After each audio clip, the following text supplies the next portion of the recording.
Heather and John Campbell and their 10-year-old son, Jacob, are suing neighbors Nathan and Christina Nichols and their 8-year-old son, Zachary, for dental bills resulting from a pellet gun accident. Mr. and Mrs. Campbell, this is your son, and you are 10 years old? Yes. And Mr. and Mrs. Nichols, your son is 8 years old. That's correct.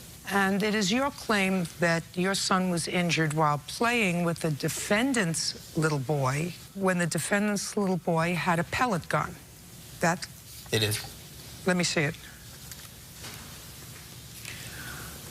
And he was shot in the mouth with the pellet gun. Yes. And his tooth was damaged, and you want the defendants to take care of the dental bills. Yes.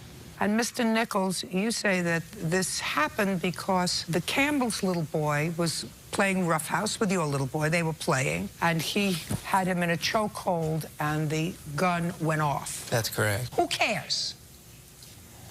Who bought the gun? I did. You're responsible. You're an idiot enough to let your child play with something that is capable of causing damage to another child. Didn't go in his mouth, maybe it would go in his eye. If it didn't go in his eye, it would go in his ear. And you are foolish enough to think that this is an appropriate toy for an 8-year-old. You pay for the damage. Do you understand? No, Your Honor, I do not. Well, let me try to explain it to you slower. He's 10. He's 8. Would you give your 8-year-old child a gun to play with? If properly trained, I would. Then you're a moron.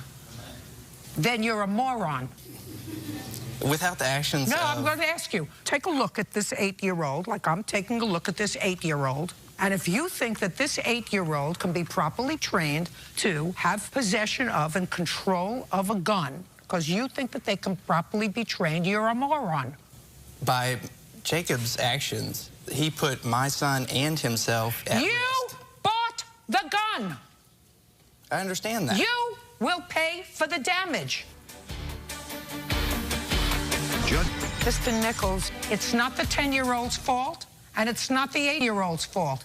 It's the parents' fault, your fault.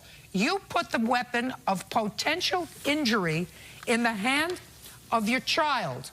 And because he had custody of this, because you bought it for him, it's your fault. And if you don't understand it, I don't care. I can't say it any slower, and I can't say it any louder.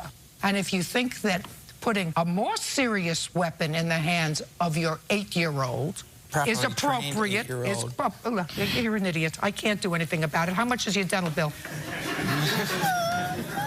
Just don't have any more children.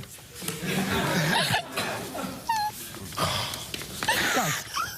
Okay. Just tell me what the dental bill is. We don't have it added up, Judge Judy. We have the bills here. $691. $691, that's all. Step out. This is mine. Parties are excused. You may step out. Judge Judy continues in a moment. And on the next Judge Judy. My wife called me after I got home from work.